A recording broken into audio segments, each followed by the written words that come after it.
Balava Giridharadhari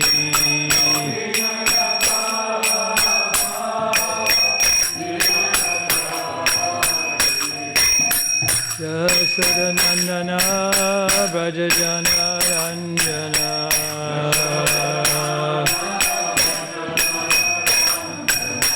Jasodanandana Brajajana Ranjana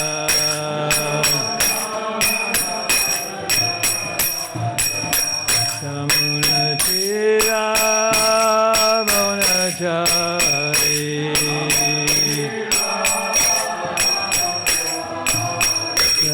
Samunatira Bonachari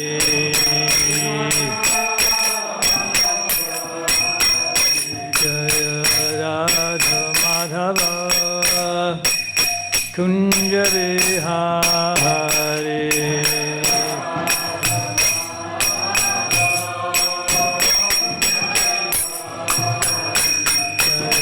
Radha Madhava Kunja Vihari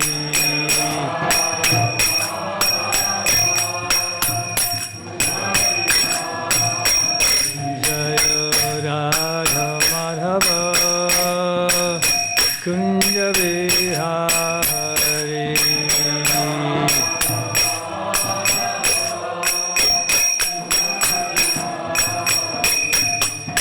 Gopijana Balaba Giridharadhari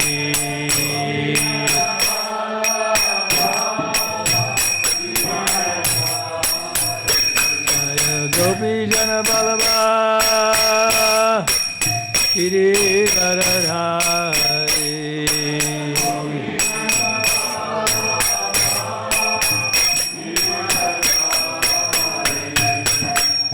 Jasodanandana Brajajana Ranjana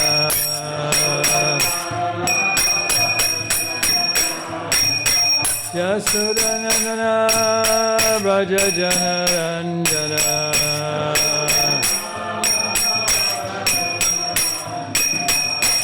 Yamunatira Vanachari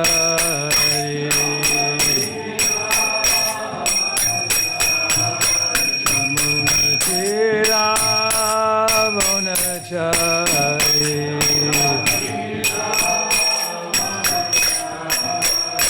Jayo Radha Madhava Kunja Vihari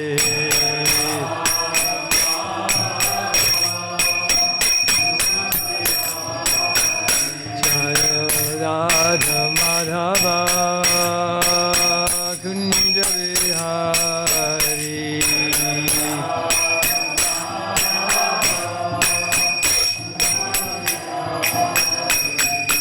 Gopijana Balaba Giridharadhari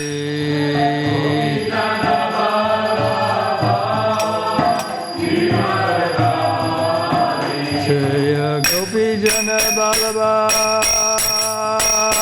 Giridharadhari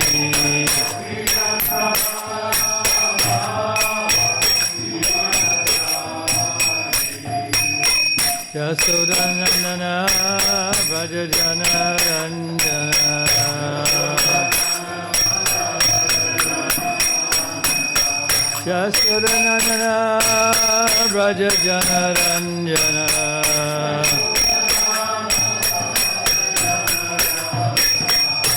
Yamunatira Vanachari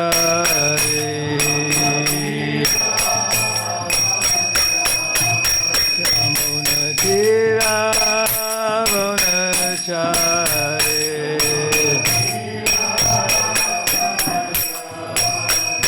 Jaya Radha Madhava Kunja Vihari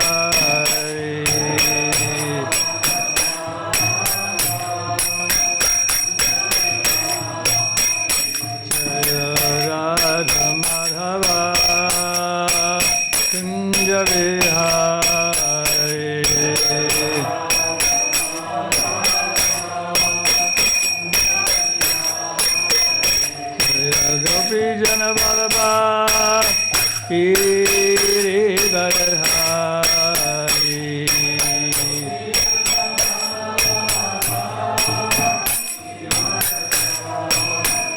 Jaya Gopi Jana Vallabha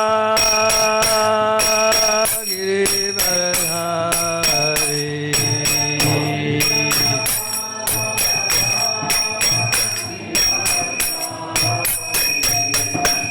Yasodanandana Vraja Jana Ranjana.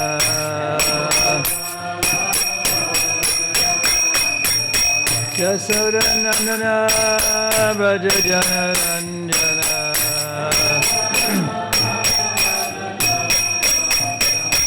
Yamunatira Vanachari.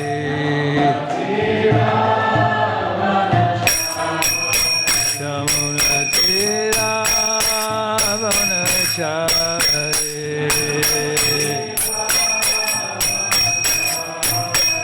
Jaya Radha Madhava Kunja Vihari.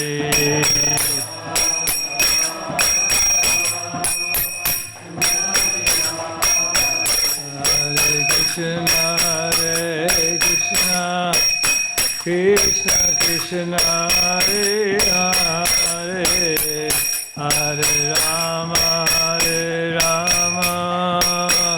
Rama Rama, Hare Hare.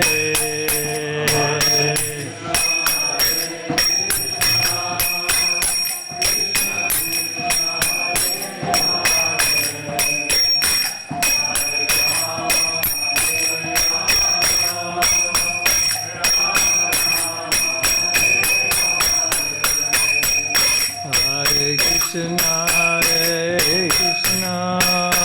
Krishna Krishna, Hare Hare, Hare Rama, Rama Rama, Hare Hare.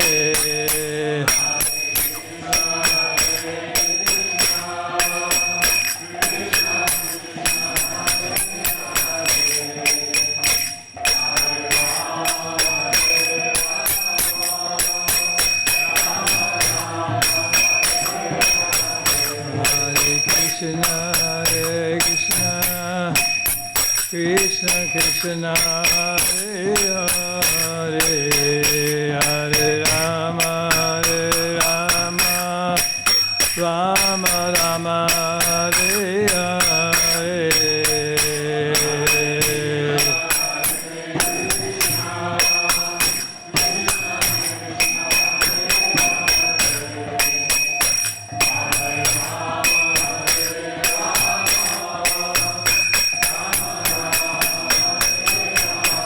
Hare Krishna, Krishna Krishna, Hare Hare, Hare Rama, Rama Rama, Hare Hare.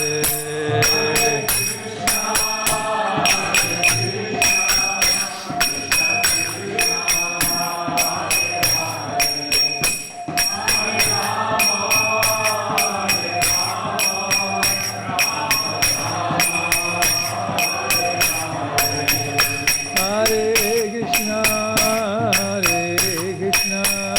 Krishna Krishna, Hare Hare, Hare Rama,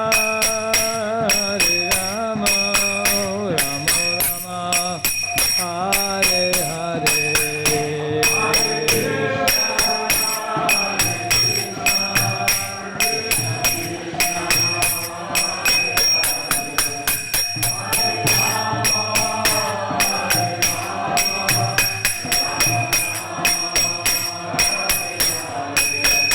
Hare Krishna, Krishna Krishna, Hare Hare, Hare Rama,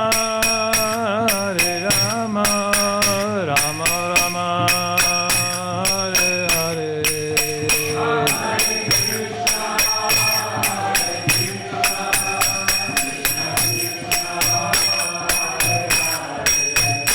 Hare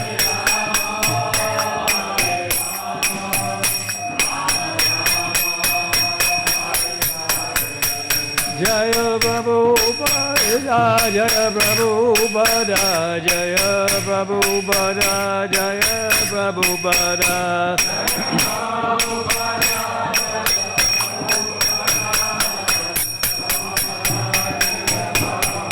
Jaya Prabhupada, Jaya Prabhupada, Jaya Prabhupada, Jaya Prabhupada.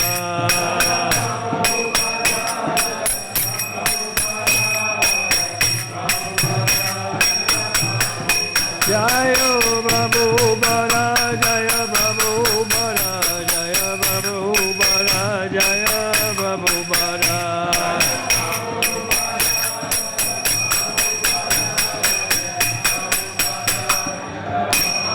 Jayam Vishnupada Paramahansa Paribhajaka Acharya Stotara Sata Shri Srimad Divine Grace A.C. Bhaktivedanta Goswami Srila Prabhupada Ki Jai. Jayam Vishnupada Paramahansa Parivrajaka Acharya Stotara Sata Shri Srimad Divine Grace A.C. Bhaktivedanta Goswami Srila Prabhupada Ki Jai. Ananta Koti Vaishnava Vrinda Ki Jai. ISKCON Founder Acharya Srila Prabhupada Ki Jai. Namacharya Srila Haridas Thakur Ki Jai. Prem Jagaho Shri Krishna Chaitanya Prabhu Nityananda Shri Advaita Gadadhar Shri Vasari Gaur Bhakta Vrinda Ki Jai. Shri Shri Radha Krishna Gopinath Shama Kunda Radha Kunda Giri Govardhana Ki Jai. Shri Shri Vrindavan Dham Ki Jai. Shri Shri Navadvip Dham Ki Jai. Shri Shri Mayapur Dham Ki Jai. Shri Jagannath Puri Dham Ki Jai. Shri Shri Tulsi Devi Ki Jai. Shri Shri Bhakti Devi Ki Jai. Shamaveda Bhakta Vrinda Ki Jai. All glories to the assembled devotees.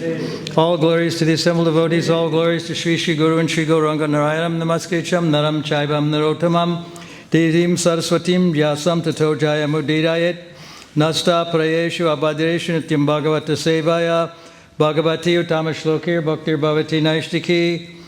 Or a reading from the Srimad Bhagavatam, 3rd canto, 14th chapter, 32nd verse. Is that correct? Yes.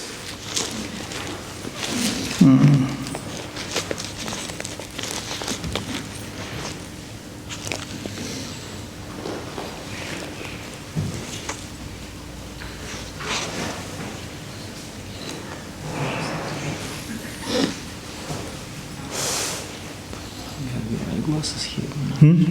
Eyeglasses here. Yeah.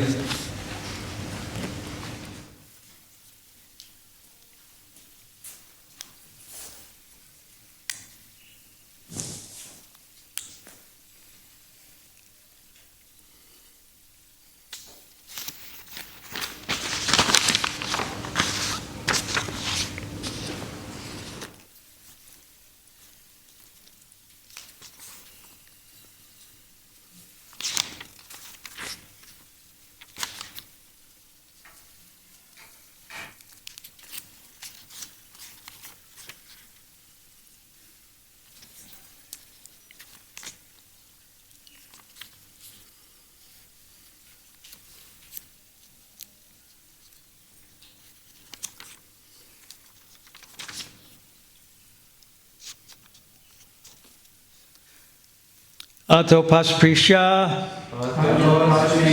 Salilam Pranam Ayamya Vagyataha Jayam Jaljapa Virajam Brahma Jyoti Sanatanam Ato Pasprisha Salilam Pranayama Vagyataha Jaya Japa Varijam Virajam Brahma Jyoti Sanatanam Atopasya Prishya Salilam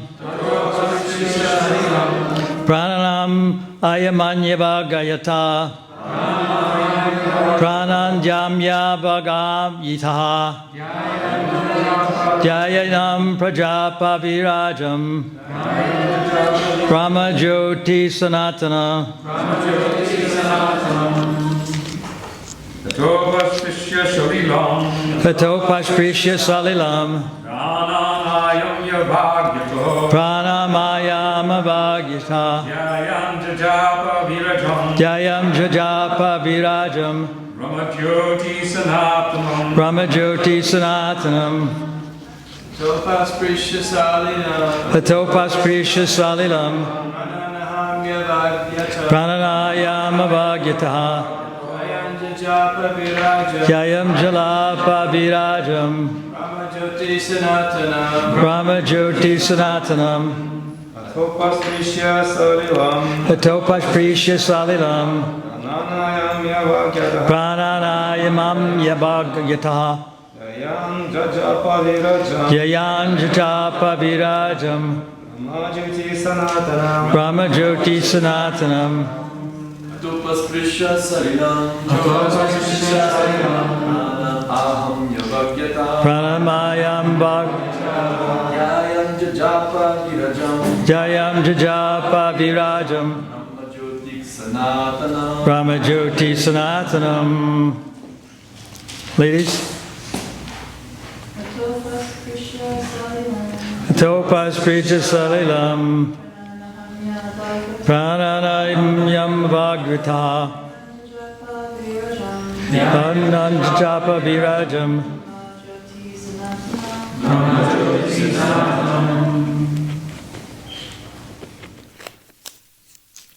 Ata, thereafter. Upasprisya, or taking bath in water. Salilam, water. Prananayamya, practicing trance. Vakyataha, controlling speech. Dhyayam, meditating. Jajapa, chanted within the mouth. Virajam, pure. Brahma, Gayatri hymns. Jyoti, effulgence. Sanatanam, eternal. Translation. Therefore, the Brahmana took his bath in the water and controlled his speech by practicing trance, meditating on the eternal effulgence and chanting the holy Gayatri mantra hymns within his mouth. Purport by Srila Prabhupada. One has to take bath after using the toilet, so one has to wash himself with water after sexual intercourse, especially when at or forbidden time, Kashyapa Muni meditated on the impersonal Brahma Jyoti by chanting the Gayatri mantra within his mouth. When a Vedic mantra is chanted within the mouth so that only the chanter can hear, the chanting is called japa. But when such mantras are chanted loudly, it is called kirtana. The Vedic hymn Hare Krishna, Krishna Krishna, Hare Hare, Hare Rama, Rama Rama, Hare Hare, can be chanted both softly to oneself or loudly. Therefore, it is called the Maha Mantra, or the Great Hymn. Kashyapa Muni appears to be an impersonalist. Comparing his character with that of the Thakur Haridas, as referred to above, it is clear that the personalist is stronger in sense control than the impersonalist. This is explained in Bhagavad Gita as param drishtva nivartate. That is, one ceases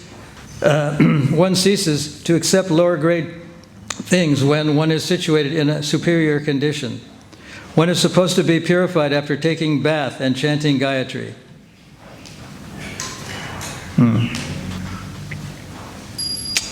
But the Maha Mantra is so powerful that one can chant loudly or softly in any condition and is protected from all evils of material existence. The verse again, therefore, the Brahmana took his bath in the water and controlled his speech by practicing trance, meditating on the eternal effulgence and chanting the holy Gayatri hymns within his mouth. Om Jnanatimirandasya Garananjana Salakaya Chaksu Unmilitam Jena Tasmai Shri Gurave Namaha Shri Chaitanya Manobhistam Stapitam Jena Bhutale Svayam Rupa Karamayam Darati Swapadantikam. So it is said that Kashyapa, among other things, was a great impersonalist. Actually, Kashmir is named after Kashyapa Muni, just as a lot of cities in that part of the world are named after great sages, like Kandahar, the second largest city in Afghanistan, is named after Gandhari. So it's indicated that because he was a victim of sexual desire, he was obeying some ordinary things. And it's possible that even great munis and great sages like him and Bharata Maharaj sometimes fall down. Even Krishnadas Kaviraj explained that his own brother fell down. It's written in Chaitanya Chaitamrita. So it is possible for anyone in any family, not genetically, but any family, not only in a genetic way, but to be born in a very high position and fall and have a fall down. So Prabhupada has said that we have to be very careful and very cautious in practicing Krishna consciousness. There's an editorial review panel of the BBT consisting of about 7 or 8 devotees. Krishna Rupa is the chairperson of it now, and one of the devotees is a professor at Idaho University. Can't think of his name just now. He was one of the youngest PhDs at Oxford. Radhika Raman, yeah. And he wrote a kind of a mission statement about the editorial review panel. It was kind of a long thing. It was about 10 or 12 pages long. It was a little long for a mission statement, but a set of goals and the purpose of the editorial panel. And he used the word caution, that if they want to make any changes in anything Srila Prabhupada wrote, they would have to be very cautious and very careful. Unlike some of the previous editors who inserted whole paragraphs. And then even while someone told me that while Prabhupada was lecturing and he heard someone reading purports which he had allegedly written, he said, I didn't write those words. And as a result, one of the editors, I won't name him now, he's probably departed, was fired. So one should not speak ill of a person who has departed, even though they may have done some wrong things. When Prabhupada first learned of Mr. Nair's departure, he was being massaged by Shrudakirti, and Shrudakirti said that, oh, Mr. Nair has died. And Prabhupada didn't say anything for a long time. And then after a while, his statement was that, and I'm not going to be able to quote it exactly, but words to the effect that you don't know how much trouble that man has caused me. Actually, he was a very advanced white-collar criminal. And later on, Prabhupada really laid into him very heavily and weighed against him because he had done a lot of things. Taken, for example, down payments on the land and then somehow or other ejected the residents. Anyway, we have to be very cautious, and as it is mentioned here and in the next verse, we have to be very careful about these desires that can come. And even great devotees have sometimes fallen down. And Prabhupada has stated that it's been in Nectar of Devotion, he was lecturing on it in 1971 or 1972, that Rupa Goswami wrote that it's an offense to neglect ordinary things. What is an ordinary thing? Well, sexual desire can be considered ordinary. Of course, it's very common nowadays in the world, but it's also very ordinary, very commonplace. So one has to be very careful. And Prabhupada has quoted Chanakya Pandit as saying that there's 3 things that we have to be very careful about: disease, fire, and debt. Disease, if some little cut or bruise is there, and we think that, well, it'll just go away. And in a way, that's good advice because a lot of things do go away. But on the other hand, if the bruise or cut is looked at by an expert, he can determine that it's a very dangerous thing and it has to be dealt with straight away. Otherwise, it can develop into a very serious kind of infection or a flu or something like that. And then fire, if it's a little spark, maybe on a curtain or something, we think, well, it'll just go out. But it may not go out. It may erupt into a big blaze, and even your whole house could be burned down. And as far as debt is concerned, we sometimes borrow a few dollars or a few rupees from someone and just forget about it. But that $1 or $2 can become $100 or $1,000 because the money lender is exercising compound interest. And it develops and it can become very dangerous. So one has to be very cautious in enacting ordinary things. And, but at the same time, Prabhupada has written in a purport, I think it's in the Bhagavad Gita, I think in the second chapter as I remember, the one that a Muni has to be daring, that's his words, his phrase is daring and active. And that phrase, daring and active, was re-quoted several times by devotees, by Giriraj, by Tamal Krishna and others. One has to be daring and active. And one very daring and active thing that took place when I was in London in 1968 was that we heard from others that there was a meeting not a meeting, but a sort of celebration or a party in honor of Ravi Shankar, the famous sitarist, now departed, the late Ravi Shankar. And we were not invited, but we thought we should go anyway because at least I had met this sitarist one time, and I thought if we kind of sneaked in, it would be possible. So the first, the Indian embassy, it was taking place in the Indian embassy. They call it in England the Indian High Commission. And it was in a street called Kensington Palace Gardens, which is a very posh sort of street full of embassies. Not all the embassies are in that street, but many of them are. And they're sort of very big and palatial. The room that we went into eventually was bigger than this temple room, actually. And it had a big chandelier, Austrian chandelier, hanging over the top, made of crystal or glass or whatever. Anyway, the first obstacle as we were driving, we had a 1923 Ford Poplar that Shamasundar was driving. And it was kind of like a ute. And in the back of the vehicle, we had erected a canvas top so that it would be covered during the rainy times. And it always, not always, but it's a very dismal and part of the world where there's a lot of rain and a lot of sprinkling and a lot of fog and mist.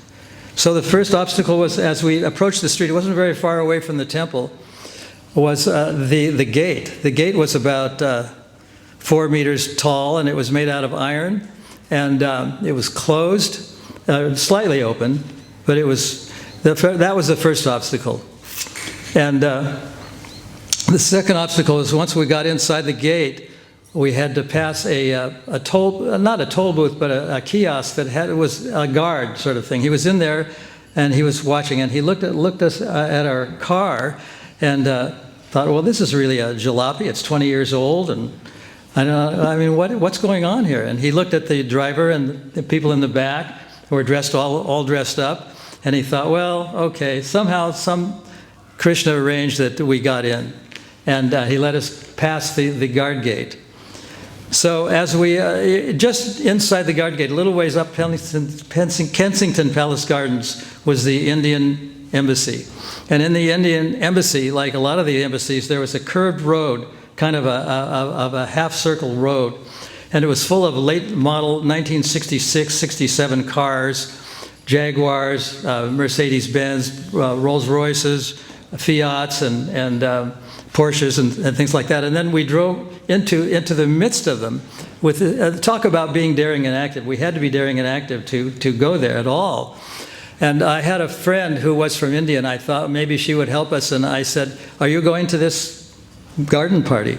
And she said, well, maybe I'll go and maybe I won't go. And I said, do you think you could get us invited? And she said, oh, I can't do that.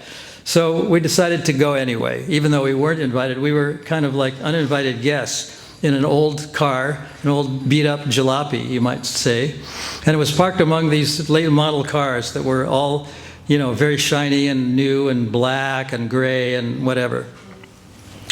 So, you know, it was a very daring and active concept. So there were 6 of us. There were Shamsundar and his wife, and me and my wife, and Gurudas and Jamuna. We were all in the back under the tarpaulin.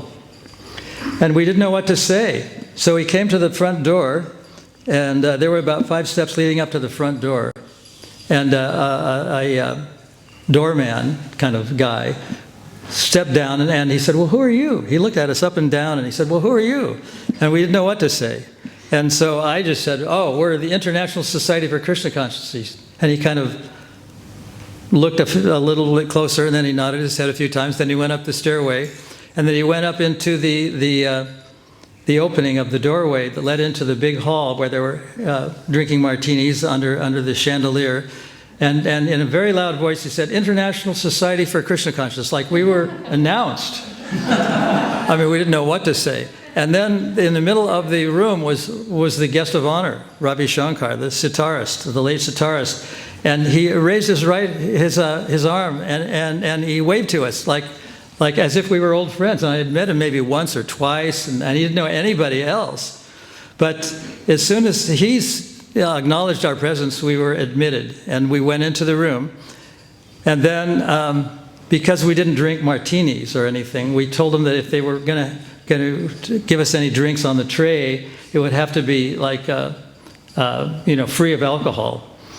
So then, and then everyone was dressed in their strange attire. There were people that were dressed like karate fighters. They were of the Japanese embassy, so they wore these white kind of like clothes, and everyone was dressed. But most people were dressed up in ties and suits, and women in gowns and whatever.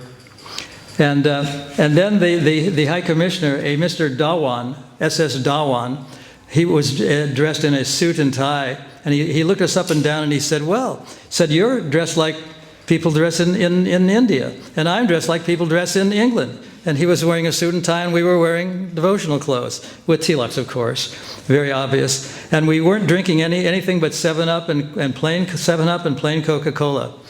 And we became, as a result, we were really different. We were odd-looking. Nobody shaved their heads in those days, and nobody wore clothes like we were wearing. And then he made this remark. He said, I'm dressed like an Englishman and you're dressed like an Indian, blah, blah, blah. And life went on somehow. But we went on drinking our Coca-Colas and 7-Ups. And it so happened that Mr. Dhawan invited us to his home a few days later. Maybe it was the next day, I don't know, but for dinner. It was a very big palatial sort of mansion type of house. It was actually the residence of the High Commissioner. He lived there. So there was the big room, the main sort of lounge room, you might call it. And then there was a dining room and a kitchen, and then there were some other rooms upstairs, which we never found out what they were. But anyway, we came to dinner. And we were the honored guests of this guy. And his servants were peeking around the corner to look at us, to get a glance at what these strange people were doing in his house. And they were looking at us in a very curious way. So they were very good cooks, though. And so we ate the jalebis and whatever they had. And it was a very interesting setup. So even though we were the uninvited guests, because we were a bit daring and active and turned up uninvited, we were the guests of honor for the High Commissioner a few days later. And so we had dinner with him. So that was what we did, and that's why we were daring and active.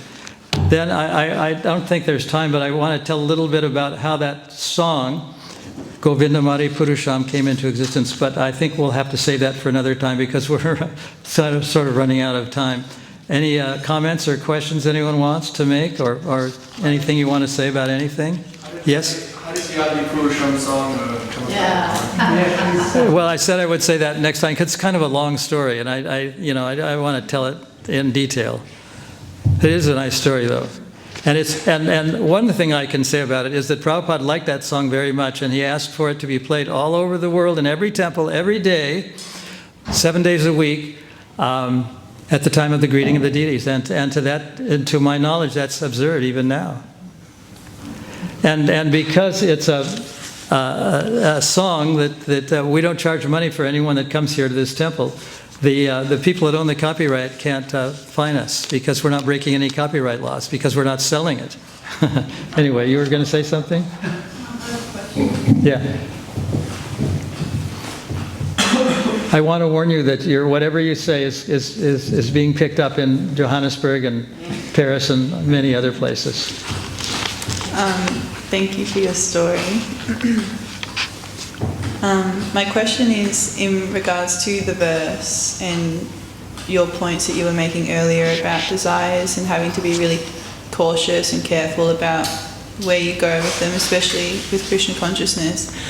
Just regarding your story, would you say, like, I felt it was quite a pure desire to go see the sitarist in this thing? Going to see? I'm sorry, I didn't hear To you. go see Ravi Shankar. Yeah. It's not like you were wanting to go out and hurt anyone or anything, and so clearly Krishna knew your intention and arranged everything accordingly. Would you say that that is like when Krishna knows your intention, he arranges things really nicely, but if he knows that your intention is ill, then perhaps things aren't so nice, like materially, because he's blocking you from actually... Yeah, sometimes attempts to meet with people like him, who were celebrities at that time, meet with disaster. And usually they do, because they, in a sense, although they're very advanced materially, they're very ordinary, because playing a musical instrument is an ordinary thing. And being a celebrity it's ordinary from our point of view. I mean, I'm not trying to decry people who have made the grade to become famous, but at the same time, Prabhupada once has told us that one who wants fame the most gets it fame the least. One who wants fame the least gets it the most. So we try not to get too involved. And once when I met this sitar player, well, he said to me that I don't know whether I'm coming or going. And that I thought, well, here's a famous guy, and he says this kind of thing. And I think, well, what does that mean for us? What does that bode for us? So Krishna can make arrangements so that we can advance, we can meet these people, or we can do something with them, or we can... I mean, there's a couple of famous people who were musicians that devotees worked with, and they played with, and they became famous with. So Krishna can arrange anything, or he can arrange for it to be a disaster. It's up to Krishna to decide what to do, or how, these endeavors to do ordinary things can be met with success or failure. Usually they're failures. Any other things? Yes? Rupa?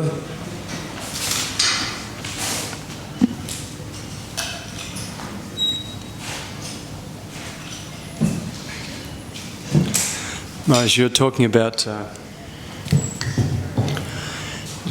how we have to be careful with ordinary activities, performing ordinary activities, because there's so many dangers in this world. Generally the brahmacharis, sannyasis, when you're in those ashrams, you're very, very cautious about performing ordinary activities. It seems like in the Grihastha ashram there's a lot more license, or there's a lot more independence and a lot more familiarity about performing ordinary activities, and can even get to the point where you take it for granted. And I'm just wondering how to not be sort of dominated by that mood in the Grihastha ashram of taking things very familiar, being familiar with ordinary activities, because now you're involved with wife and children and paying bills and etc. like that. Well, doing ordinary things is partially stopped if you hang out with people who you consider to be more advanced than you are. I mean, they can even be householders who are unattached. They can be sannyasis who are not only unattached but completely divested from ordinary things. They're supposed to be anyway. So the answer to your question is to hang out with those kind of people that we think have made the grade, people who are more advanced than we are. And because we do have to be very cautious, but we can be overly cautious. I mean, just like people are sometimes hypochondriacs, they get a little cut or a bruise and they think they're going to die. But at the same time, we have to be very cautious. And as I was saying, that the editorial review panel is very, very careful about changing anything that Prabhupada has written. I mean, like the phrase daring and active, as far as I know, has never been changed. But sometimes one of the editors, instead of saying cow protection, wrote cattle, and that really irritated Srila Prabhupada. So the idea is that even though he seems to be using a different vocabulary sometimes, or different words or different ways of expressing things, one has to be very cautious about any changes. There's one devotee who wrote a Bhagavad Gita of his own. I now have, I said he, so it eliminates about 2/3 of the world's people. But he wrote his own version of that book, of Bhagavad Gita, and some people liked it, but most people really didn't like it because he thought that he knew better. So one has to be very careful. That's, I mean, I could probably talk about this for a long time, but that's the essence. So anything else? Any other comments or questions? Okay, we'll stop. Hare Krishna.